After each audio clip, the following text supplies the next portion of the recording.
So the question that keeps coming up is, how do you turn your credit cards into cash? How do you turn this Chase Freedom Flex into $1,000? Or how do you take this Chase Business Unlimited credit card and turn it into $50,000 cash? How do you turn these credit cards, let's say you have 5 or 6 credit cards, which is what the average person has, and you have the average credit line of around $8,000 to $10,000, meaning you have around $50,000 in credit. How do you go ahead and actually get that cash so you can use it to invest in a business, invest into stocks, I don't know, spend it on Gucci, whatever you're into, but how do you get this money off these credit cards that you can go ahead and use it? That's the whole topic for this video, and that's what we're going to be talking about today. Now, just before we get into that, there's some of these methods that I wouldn't recommend, so that's the disclaimer for this video. Also, remember, if you're new to the channel, my name is Ian, and on this channel, I talk about ways to make money, ways to save money, ways to invest your money. I talk about bank accounts, credit cards, businesses, and just about everything to do with personal finance. So if you like these videos and you like these types of topics, be sure to give this video a thumbs up. I'll really appreciate it. Also, be sure to subscribe with the notifications on, and that way you never miss any of the updates of when I post new videos on this channel. Now, before I go any further in this video, let me just say that one, I came across this cool card holder. It holds about 20 credit cards. So if you want a holder for your credit cards, just a really useful but cheap card holder, I'll leave a link to it on Amazon. It's really good, or a really good way to manage all your cards, because you have everything in one place and you may have several credit cards and you don't necessarily want to put them all in your wallet or in your purse and take them everywhere with you. So you can just stock them all in this wallet right here, or this card holder. So I personally keep 2 of my main credit cards in my wallet and my IDs and maybe some cash. And then if I ever need to use another debit or credit card, I'll just come and grab it from this wallet. And now, secondly, in this video, I'm going to be talking about turning credit cards into cash. And again, some of these methods are going to be very risky, so I'm definitely not telling you to go out there and do this stuff. You've definitely got to think about the risk involved before you actually attempt to do any of this stuff, right? So keep that in mind, and some of these may be a bit illegal or may land you in trouble. And remember, this type of trouble can land you in jail for 15 to 25 years. So make sure that you don't do anything illegal, and you also assess the risk involved with turning credit cards into cash. Now, in addition to that, if you pull this money from your credit card or credit cards and then you do something stupid and you lose the money, that doesn't really matter. You're still on the hook for all this money on the credit card, and you'll still have to eventually put it back, even if you have a long time to do so. So you definitely want to be very careful about this money that you're planning on pulling from your credit card. So the first thing is working around the cash advance. And by the way, a cash advance is when you go to the ATM or use some other method of getting cash from the credit card, and the credit card company usually charges you a fee for a cash advance, which is usually very high. But one way that you can get cash off your credit card and not pay that cash advance fee is by opening a bank account. And when you're opening this new bank account, they'll ask you what the funding source is, or what you'd like to use to add funds to your new bank account, and you can choose to use your credit cards. Now, this doesn't always work, and this doesn't work for every single bank. Some banks may allow this, and some credit card companies may still consider this a cash advance, but this is one way that you can make it work. So if you wanted to open this new bank account, let's say with $1,000, you could use a credit card to initially fund the account, and that way you could get $1,000 in cash in your new bank account and not pay any cash advance fees. But again, this only works for certain banks and certain credit cards. Now, if you want to have an idea of which banks and which credit cards will allow this, I'm going to leave a link below to this website. It's called Doctor of Credit. It's a popular website where you can go and look at credit cards, bank accounts, learn new things. If you're into churning, you can go there and see the deals that you can get and how to make some money. And they have a lot of articles that are really interested, and they have this one that's titled Bank Accounts That Can Be Funded with a Credit Card. And it tells you about the bank accounts and also the credit cards and the combinations that will allow this without getting any charge, any cash advance fees, and also the limits as to how much you could actually take from your credit card and put into those bank accounts. So if this is something that you'd like to try, be sure to click on the link below and check that out.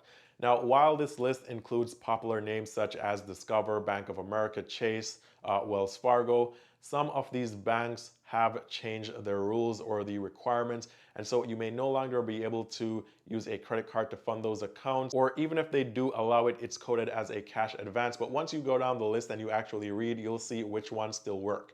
Now, the next method of getting cash from your credit cards is by doing a cash advance. So you can do a cash advance on your credit card. That way you can just go to the ATM, you can just withdraw cash, and then you can use that cash however you please, right? Now, this is the easiest way to do it. However, this has a big risk with it, and this is that you could end up in a lot of debt here and get charged a lot of fees. And actually, this may be very tempting because your credit line is usually, or some credit cards have your credit line separate from your cash advance line. So for example, let's take a look at one of my credit cards, my Discover credit card. It has a credit line of $8,500 right now, and the cash advance credit line is $100. And I don't do cash advances on my credit card, so this probably won't be increasing, but maybe yours will be a bit higher. So this means that I could use this $8,500 right here, which is my total credit line.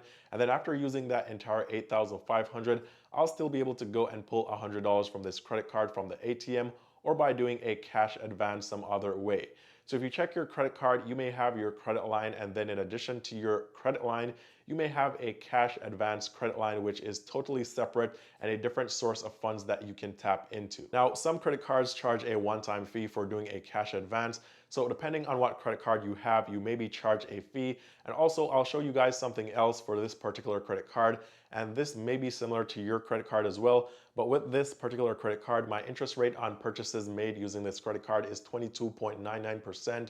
And cash advances are 24.99%. Now, with some other credit cards, this could be substantially different or a substantially different gap. Purchases could be at an APR of, let's say, 14.99%, and then cash advances could be like 28.98%. So usually with cash advances, you pay more in interest on that money than regular purchases. And if you take note here, you'll see that my total interest is $0 because I always pay my credit cards in full. I never keep a balance. I never pay any interest. All I do is use the credit cards, get the cash back and the rewards, and then pay them off, which is what I think you should do as well. Now, when you're doing a cash advance, you have about 3 different methods of doing it. Yes, you can go to the ATM and withdraw cash, or you could also write a check to yourself from your credit card account, and that would be a cash advance, and then you can deposit that check into your bank account, or you can call your credit card company and ask them to do a direct deposit into your checking account. So you have multiple ways of getting this cash advance, and once again, this is probably something that I wouldn't recommend unless you really need the money and you have no other options. But again, this is how you can get money off your credit card very quickly, and you can get this done in just a few minutes. Now, the other method of getting cash off your credit card is what the scammers do, and I once knew a scammer and he told me how he did this. And by the way, guys, this guy, he's now in jail right now doing about 6 years. So this is probably not the best advice and probably something that you definitely don't want to try unless you want to end up in jail just like this guy. But this is something that's called manufactured spending. So what you're doing here is you'll be purchasing, or you'll be using a credit card to make purchases, not because you actually want the stuff, but just because you want to make it look as if you're purchasing stuff that you want.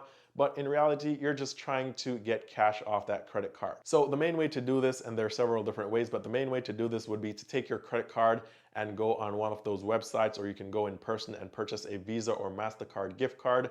Don't buy any other gift card. Ensure it's either MasterCard or Visa. And this is a prepaid gift card, and usually these cards come with a one-time activation fee of like $5. And sometimes, depending on what state you're in, you won't have to pay any fees, but that's also something to keep in mind. And next, you'll use your credit card to purchase this gift card, and then you can actually grab cash from that Visa or MasterCard that you just purchased, and the transaction doesn't count as a cash advance on the credit card that you used to make the initial purchase. So you take your credit card like your Chase Freedom Flex, you go down to, I don't know, wherever they sell these cards. They sell them almost everywhere in different types, different brands. You purchase one, you put $500 or $1,000 on it. It counts as a purchase on your credit card. So you avoid the cash advance fee and the cash advance APR. And then you can take the gift card that is a MasterCard or Visa card that you just purchased, and you can sell it online, or you can just go down to the ATM and withdraw cash from it, or use it to do whatever you want. But this is another method. However, before you actually go and try this, the banks are smart, and so they've been catching on to this, and so not all banks will allow this, and even if they do, not all credit card companies will allow this, and even if they do, some of them may want to charge it as a cash advance or code it as a cash advance. So if you have a particular credit card and you want to try this with it, then be sure to call them or look at the terms. I would just call them up and ask them, hey, if I purchase a gift card with my credit card, will that count as a cash advance or not? And then you know for sure if it will or if it won't, and then you can go and try it. But again, you're gonna have to pay a one-time fee, but it's gonna cost you a lot less than doing a cash advance. Now, don't call them and say, hey, I'm trying to do manufactured spending. Do you allow that? Because then more than likely you may get banned from using those credit cards. So probably just call and say, hey, you know what? I want to buy a gift card for my boss who just gave me a promotion, and I want to know if I can use my credit card and purchase this gift card, and will I be charged a cash advance fee, or will it be coded as a cash advance or not? If they say yes, then skip that, move on to the next credit card. If they say no, then you can go ahead and you can try this. Now remember guys, all this stuff is a bit risky and you could get in a lot of trouble by getting into a lot of debt, so be very careful here. Don't pull cash from your credit cards unless you have a really good plan of turning that cash into even more cash. So comment down below and let me know what you think about these methods of getting cash from your credit cards. Is this something that you've already tried before, or will you be trying any of these now? And with that said, if you guys ever want to talk to me one-on-one, you can message me on Instagram. The link is down below. And with that said, thank you guys so much for watching. All the best, and I'll see you guys very soon in the next one.